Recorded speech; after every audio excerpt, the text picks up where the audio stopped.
Hello all, ఏంటి కళ్ళు మూసుకొని డ్రీమ్స్లో ఉన్నాను అనుకుంటున్నారా? ఎస్, డ్రీమ్స్లోనే ఉన్నా. నా డ్రీమ్స్లో ఉన్న ఒక వండర్ఫుల్ ప్లేస్ చూడడానికి ఇవాళ వెళ్ళబోతున్నాను. అందుకే డ్రీమ్స్లో ఉన్నానన్నమాట. ఏంటి ఆ వండర్ఫుల్ ప్లేస్ అనుకుంటున్నారా? తాజ్మహల్. ఆ వివరాలు మీకోసం. సో మేమైతే ఫస్ట్ ఆగ్రాకి వెళ్ళాం.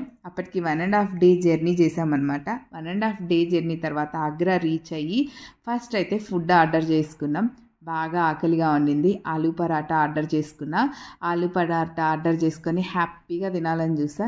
సో అది తినంగానే ఏమైందంటే పుల్లగా ఉంది. నేను అదేదో కర్రీ అనుకొని ట్రై చేసా, కానీ అది మిక్స్డ్ వెజిటేబుల్ పికిల్ అంట. అస్సలు బాగాలేదు, చాలా పుల్లగా ఉంది. ఉత్త పరోటా తినింటే మాత్రం ఓకే, బాగుండింది. సో అలా నా లంచ్ అయితే అయిపోయింది ఆలూ పరాటాతో. తర్వాత మా వాళ్ళు గార్లిక్ నాన్ వెజ్ ట్రై చేశారు, కానీ ఇది ఇంకా పరమ బీభత్సంగా ఉందనమాట. వాడికి వెళ్ళి అర్జెంటుగా చికెన్ ఎలా చేయాలో నేర్పించాలనిపించింది. అంత దరిద్రంగా ఉంది, వేస్ట్ ఆఫ్ మనీ, అస్సలు బాగాలేదు. సో మొత్తానికైతే అయిపోయేసి ఫ్రెష్ అప్ అయ్యి తాజ్మహల్ చూడడానికి వెళ్ళాం. మనం తాజ్మహల్ దగ్గర దిగంగానే ఆ గేట్ దగ్గర నుంచి లోపలికి వెళ్ళడానికి ఇలా బస్సులలో తీసుకెళ్లారు. సో బస్ ఎక్కేసి అలా ముందర మళ్ళీ తెలుగు వాళ్ళే దొరికారు. వాళ్ళతో బాత్కాని పెట్టుకొని రీచ్ అయిపోయామన్నమాట తాజ్మహల్ చూడడానికి. ఇది నా చిన్నప్పటి నుంచి ఉన్న విష్. యాక్చువల్లీ నాకు 8th 9th డెవలప్ అయింది ఈ విష్. సో అప్పటి నుంచి వెళ్ళాలి అనుకుంటే ఇప్పుడు తీరింది. ఇది మెయిన్ ఎంట్రన్స్ గేట్ అనమాట. సో ఎంట్రన్స్ గేట్ మీద ఒక కిసక్ అనిపించింది. ఇది మనకి మొత్తం తాజ్మహల్. సో ఈ గేట్, ఇది ఎంట్రన్స్ గేట్, ఇది మధ్యలోది. అండ్ దెన్ తర్వాత వెనక తాజ్మహల్ ఉంటుంది. ఈ మూడు కూడా ఒకే స్ట్రైట్ లైన్లో కన్స్ట్రక్ట్ చేశారు. చాలా బాగుంటుంది. ఇప్పుడు ఈ వీడియోలో మీకు ఆ లైన్ కూడా కనిపిస్తుంది, చూసేయండి. సో చాలా బ్యూటిఫుల్గా ఉండింది. ఎర్లీ మార్నింగ్ అయితే సన్ రైజ్కి ఇంకా మంచిగా కనిపిస్తుందంట. మేము ఈవినింగ్ వెళ్ళాం, చాలా బాగా అనిపించింది. బట్ పొల్యూషన్ వల్లనేమో కలర్ అయితే చేంజ్ అవుతున్నట్లే అనిపించింది. ఇదిగోండి, ఇలా ఒక లైన్ ఫామ్ అయింది చూసారా? ఇదే లైనే ఫామ్ అయి ఉంటుంది మెయిన్ అక్కడి నుంచి లాస్ట్ వరకు కూడా. సో మై బ్యూటిఫుల్ తాజ్మహల్, నా డ్రీమ్స్లో ఉన్న తాజ్మహల్ నేను ఇప్పటికీ చూసా. ఫీలింగ్ వెరీ వెరీ హ్యాపీ అనమాట. అప్పుడెప్పుడో డెవలప్ అయిన విష్ ఇంటర్లో ఇంకా స్ట్రాంగ్ అయింది. ఎందుకంటే కన్నడలో అమృతధారి అనే ఒక మూవీ చూసిన తర్వాత ఆ విష్ ఇంకా స్ట్రాంగ్ అయిందనమాట. నాకు హీరోయిన్కి కూడా సేమ్ విష్ ఉంటుంది.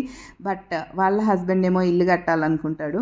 సో మొత్తానికి అతను ఇల్లే కడతాడు. బట్ ఆమెకు తర్వాత ఏదో డిసీజ్ ఉందని తెలిసి ఆమె చనిపోతుందని చెప్పేసి ఇల్లు అమ్మేసి ఆమెను మొత్తం టూర్కి తీసుకెళ్తాడు. ఫైనల్లీ ఆమె తాజ్మహల్ ముందే ఇంకా చనిపోతుంది కూడా. అన్ఫార్చునేట్లీ మేము కూడా ఇల్లు కట్టిన తర్వాత నేను తాజ్మహల్ చూడడానికి వెళ్ళా. బట్ మా ఆయన ఏమి ఇల్లు అమ్మలేదు, నేనేం తాజ్మహల్ ముందర చనిపోలేదు, సేఫ్గానే ఇంటికి వచ్చా. సో ఇది నా తాజ్మహల్ చూసిన స్టోరీ అనమాట. చాలా ఇష్టం నాకు. అండ్ చాలామంది అంటారు ఇది ఒక సమాధి, దీన్ని చూడాల, మన రాముడే గ్రేట్. ఆఫ్ కోర్స్ మన రాముడే గ్రేట్ కాదని నేను చెప్పాను. బట్ నాకెందుకో తాజ్మహల్ చూడాలని చిన్నప్పటి నుంచి అదొక తెలియని విష్. అయితే అందరు అన్నట్టు అక్కడ తాజ్మహల్ కోసం వర్క్ చేసిన వాళ్ళవి చేతులు నరకలేదు, ఇవన్నీ చెప్పారు. నరకలేదంట. అప్పట్లో స్టోన్ కట్టింగ్ కోసము మనకి మిషనరీ యూజ్ చేయకుండా ఇనుప తీగతో కట్ చేసేవాళ్ళంట. ఆ ఇనుప తీగను అవతలికి లాగి కట్ చేయటం వల్ల వీళ్ళ చేతులు కూడా బాగా తెగేవంట. అలా వేళ్ళు గాయాలు అయ్యి వేళ్ళు తెగిపోయాయి తప్ప ఎవరివి హ్యాండ్స్ కట్ చేయలేదు. అండ్ వాళ్ళతో ప్రామిస్ చేయించుకున్నాడు ఇంకొక చోట ఇలాంటి కట్టనని చెప్పేసి. అంతే తప్ప అతను ఎవరివి చేతులు నరకలేదు అనే మాకు చూపించిన గైడ్ అయితే చెప్పాడు. సో ఎటువంటి ప్రాణ నష్టం అయితే చేయలేదని చెప్పాడు అతను. Maybe it's correct. మొత్తానికి నా విష్ ఫుల్ఫిల్ అయిపోయింది. అక్కడి నుంచి మేము స్ట్రీట్ ఫుడ్ ట్రై చేయడానికి వెళ్ళాం. చాట్ ఫేమస్ అక్కడ అని చెప్తే. సో ఫస్ట్ అయితే పానీపూరి ట్రై చేసాం. పానీపూరి చూసారా ఎంత పెద్దగా ఉందో, మన పూరిలాగా చిన్నగా లేదనమాట. దాదాపు నా ఇండెక్స్ ఫింగర్ మైన్ ఉంది ఒక్కొక్క పూరి. సో దాన్ని హాఫే తినాలి, మొత్తం అయితే మన నోట్లో పట్టదు. అలా ఫస్ట్ హాఫ్ పానీపూరి, దహీపూరి, ఏదో చాట్ అన్నీ ట్రై చేసాం. మా వాళ్ళకి ఏంటంటే ఫస్ట్ నేను ట్రై చేసి నేను బాగుందని చెప్తేనే వాళ్ళు తింటారు. ఎందుకంటే నేను ఎలా ఉన్నా తినేస్తా, ఎంత వేడిగా ఉన్నా తినేస్తాను అనమాట. సో అది నాకు గాడ్ గిఫ్ట్, ఎంత వేడిగా ఉన్నా నోట్లోకి వెళ్ళిపోద్ది. సో అలా నేను అన్నీ టేస్ట్ చేసి వాళ్ళకి చెప్పాను. మొత్తం మాకు ఈ ట్రిప్కి హెల్ప్ చేసిన అతను ఆగ్రాలో ఇతని రాజుబాయ్ గైడ్ అనమాట. Thank you so much Rajubhai. ఈ విష్ మీకు ఉంటే మీరు వెళ్ళండి, చూసేసేయండి, ఎంజాయ్ చేసేసేయండి.